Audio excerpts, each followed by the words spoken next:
오늘 아침 묵상 말씀은 마태복음 26장 6절에서 16절까지의 말씀입니다. 함께 읽겠습니다. 예수께서 베다니 나병 환자 시몬의 집에 계실 때에 한 여자가 매우 귀한 향유 한 옥합을 가지고 나와서 식사하시는 예수의 머리에 부으니 제자들이 보고 분개하여 이르되 무슨 의도로 이것을 허비하느냐, 이것을 비싼 값에 팔아 가난한 자들에게 줄 수 있었겠도다 하거늘 예수께서 하시고 그들에게 이르시되 너희가 어찌하여 이 여자를 괴롭게 하느냐, 그가 내게 좋은 일을 하였느니라. 가난한 자들은 항상 너희와 함께 있거니와 나는 항상 함께 있지 아니하리라. 이 여자가 내 몸에 이 향유를 부은 것은 내 장례를 위하여 함이니라. 내가 진실로 너에게 이르노니 온 천하에 어디서든지 이 복음이 전파되는 곳에서는 이 여자가 행한 일도 말하여 그를 기억하리라 하시니라. 그때 12 중에 하나인 가룟 유다라 하는 자가 대제사장들에게 가서 말하되 내가 예수를 너희에게 넘겨주리니 얼마나 주려느냐 하니 그들이 은 30을 달아주거늘 그가 그때부터 예수를 넘겨줄 기회를 찾더라. 아멘. 오늘 아침 묵상 말씀은 한 주간 동안의 월화수목금 고난주간 관련해서 말씀을 전하려고 합니다.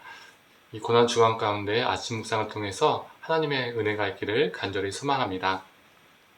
복음서는 총 4개의 복음서로 되어 있죠. 마태, 마가, 누가, 요한 복음으로 되어 있습니다.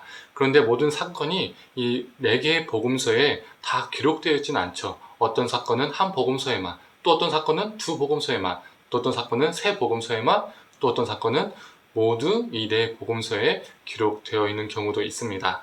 그런데 이 4개의 복음서에 다 기록된 사건들이 몇 가지가 있습니다. 그 대표적인 사건이 오병이어 사건이죠. 떡 5개와 물고기 2마리로 5,000명을 먹이신 사건. 이 사건 자체가 너무나 놀라워서 이 복음서 기자들이 기록 안 할 수가 없었던 겁니다. 기록할 수밖에 없었던 것이죠. 오병이어 사건 말고 이 4개의 복음서에 기록된 또 다른 사건이 있습니다.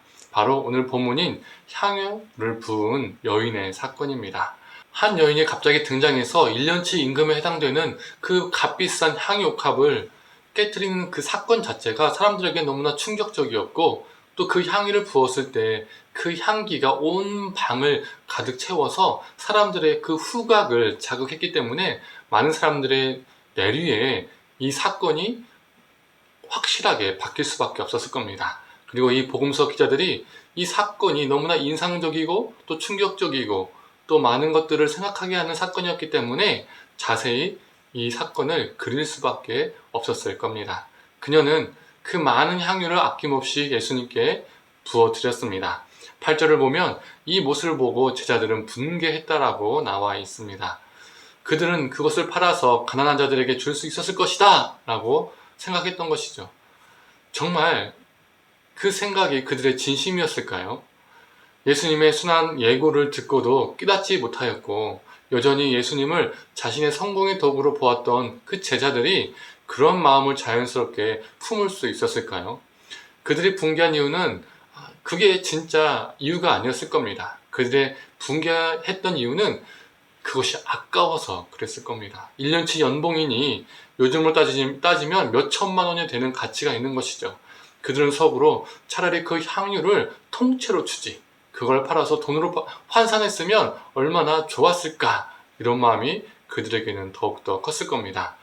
이런 제자들과 달리 그녀는 영적인 민감성을 가지고 있었습니다. 그녀가 예수님의 앞으로의 길을 확실하게 100% 내다볼 수는 없었겠지만 그녀의 행위는 예수님의 장례식을 준비하는 행위가 되었습니다. 또한 그녀의 헌신은 대가를 바라는 헌신이 아니었죠. 우리는 신앙생활을 하다 보면 하나님께 무엇인가를 바라고 작정 새벽기도, 작정 헌금, 작정 금식, 여러 가지 봉사와 헌신 등을 할 때가 있습니다. 또는 그 헌신을 한 후에 무엇인가 하나님께 바라는 것들이 생기기도 하죠. 앞뒤 순서만 다를 뿐이지 헌신과 대가가 함께 가는 경우가 종종 있습니다. 그러나 그녀의 헌신은 달랐습니다. 내가 이렇게 헌신했으니 이런 걸 저런 걸 나에게 해주십시오, 이런 헌신이 아니었습니다. 욕심이 없는 헌신이었습니다. 그녀가 욕심 없는 헌신을 보여주었다면 욕심을 따른 배신을 보여주는 사람도 있었습니다. 오늘 본문에 나오는 우리가 잘 알고 있는 가롯 유다이죠. 그는 그녀가 향유를 깨트릴 때 저것을 가난한 자에게 도와주었다면 얼마나 좋았겠어 라고 생각했던 제자들 중에 한 명이었습니다. 가난한 사람들을 생각하는 착한 마음처럼 보이지만 그는 어떤 사람이었습니까? 은 30에 예수님을 팔아버렸던 사람이었습니다. 그의 관심은 예수님이 아니라 가난한 자가 아니라 돈이었습니다. 그는 욕심에 따라 배신을 했습니다.